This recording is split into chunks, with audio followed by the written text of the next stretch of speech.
en février 2029 Inch'Allah.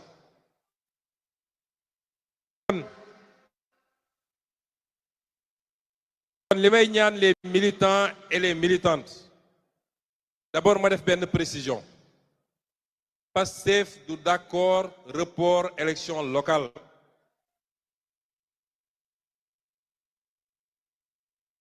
ku pare ñun pare nañu ku parewul ñun pare nañu.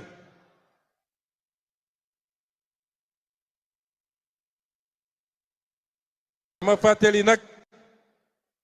fàttali ni fii au Sénégal kenn mënu fee reporter élection te jaarale ko Assemblée nationale ñu voter une loi d'habilitation mënul ne. kon le président de la République signé décret bi moo gën. yéexal bi amul solo. gone gu dem ba wóolu ay dooleem lamb gaa ngi nii bu ñu sifflee ñëwal nga bëre. amul may leen ma defarwaat.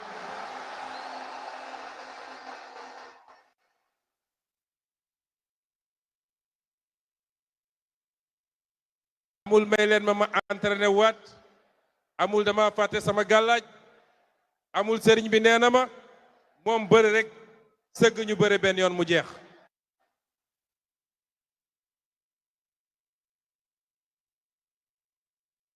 kon en perspective de ces élections li may wax militants yi ak militantes yi li ma leen njëkk a ñaan mooy organisation. nañu organiser wu. nañu dellu si ci esprit Pastef. amaana bëri nañu fi nekk ak ñu nekk feneen kenn ku ne jàpp na ni sama gox man maa war a nekk le prochain maire. jarul xëccoo. démb validé nañu la charte des élections. nañu ànd ak jiital l'intérêt du parti muy benn. nekk maire ce n'est ni le début ni la fin d'une vie. man nekkoon naa maire. nit mun nga bàyyil sa morom yàlla ubbil la lu ëpp maire fuuf. li ma leen di sant it mooy na ngeen continuer nekk des militants et des militantes ouverts.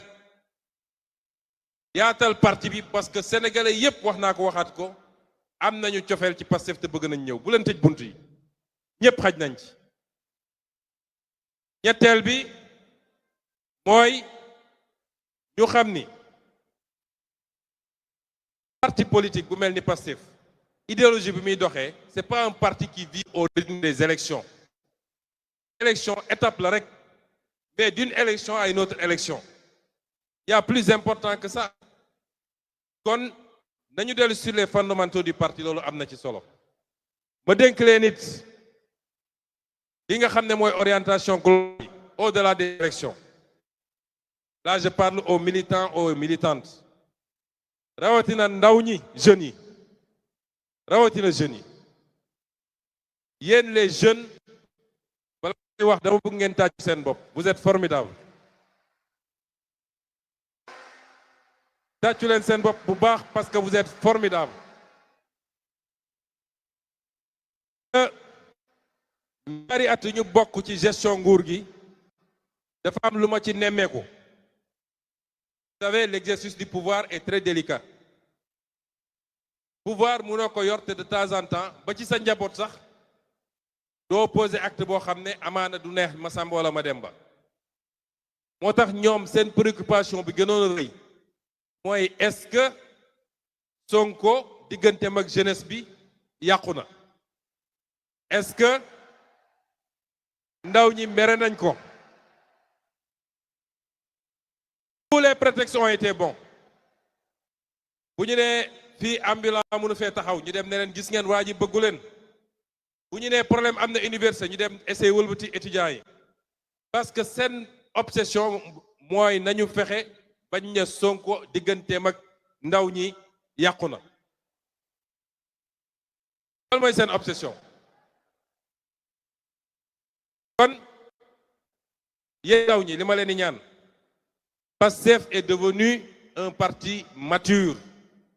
C'est le parti le plus complet au Sénégal.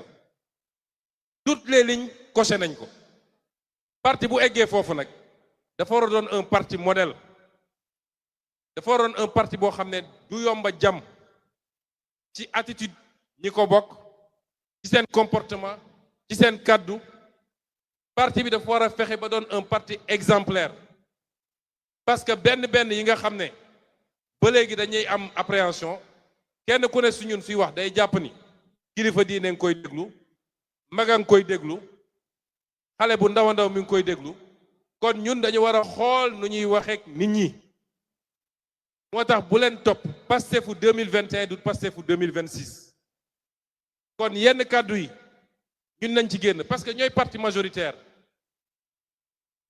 les colibés les insultes les injures jël nit utal ko tur di ko tuddee yooyu yëpp ça ne grandit pas Pastef ñun weesu nañu loolu Pastef est un parti d'idées un parti de savoir un parti de science un parti de programme je veux que ngeen déglu ma baax la jeunesse léegi rek bi may génn ci oto bi dégg naa ay slogan mais yéen ëpp ngeen loolu léegi yéen ëpp ngeen loolu la jeunesse du parti ëpp ngeen ay slogan ak ay tur yu ñuy tuddee nit lépp loo xam ne day doon lu njaga suñuy teg ci nit bàyyi leen ko wane leen ni vous êtes une jeunesse bien forte une jeunesse intelligente une jeunesse intellectuelle une jeunesse citoyenne wane leen ni li ñu woote ci li war a jëmale réew mi kanam yéen a ngi koy incarner c'est ça que je veux désormais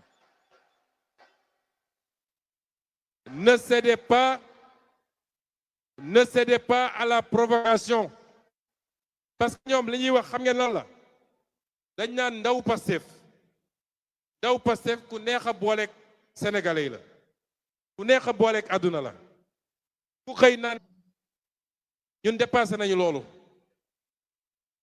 yonent moo ñu gën fuuf te dégg na lu ne waaye lu ñu yëkkati rek ci ñun loolu day wëlbati ku nekk avantage ci ñun kon li ma leen di ñaan parce que déglu leen ma bu baax dama xam seen stratégie xam li ñuy togg te lépp lu ñu def suba ba ngoon jot yàlla may nañu mu egsi ci ñun la ñuy togg mooy fexe ba li fi amoon diggante 2021 ak 2024 ñu defaat ko dañuy fexe mooy ñoom li ñu bëgg mooy génne àlli ci bëtu àdduna yépp ni Pastef parti fitna la parti xuloo la parti saaga la parti xeex la moo tax ñu leen di provoquer ils vont rester dans la provocation dañu fay ay nit ne leen saa yoo xëyee waxal lu ñaaw ci Ousmane Sonko dañu fay ay nit ne leen provoquer leen bu ko defee xale Pastef bu réagir ñu ne dem leen jàpp ko parce que moo wax diw lii moo wax diw lale Pastef moo mag loolu ne tombez pas dans ce piège li ma leen sant mooy rester dans le travail de massification rester dans le travail d'éveil des consciences sillonner le pays dugg leen ci village yi dugg leen ci gare routière yi dugg leen ci école yi ci université yi parce que loolu mooy dëgëral parti bi li ma leen sant j'ai sorti 2 ou 3 instructions ku xam parti bi xam dañoo bëgg a changer complètement génne naa instruction ne leen 1 million de cartes de membres démb lancé nañu placement carte de membre yi bëgg naa ñu am lu ëpp 1 million fuuf jël leen carte de membre yi les sénégalais vous attendent ils demandent ces cartes de membre là dem leen ngeen placé ko nee nañ leen dañoo bëgg ngeen taxawal 10 000 cellules à travers le Sénégal à travers les 553 communes à travers les villages dem leen ngeen taxawal cellules yooyu ñoom amuñu potentiel bi ñu am ñoom ndaw topp leen intellectuel topp leen diaspora topp leen lenn la ñu am mooy dem fay ay nit ñu toog ci presse bi di wax bàyyi leen foofu ñuy wax dugg leen yeggali le travail parce que en 2029 ñun bëgguñu 54% de bëgguñu 56% de bëgguñu 60% de 2029 à cette heure-ci bëgg naa ñu ne 70% minimum loolu liggéey la donc sortez ça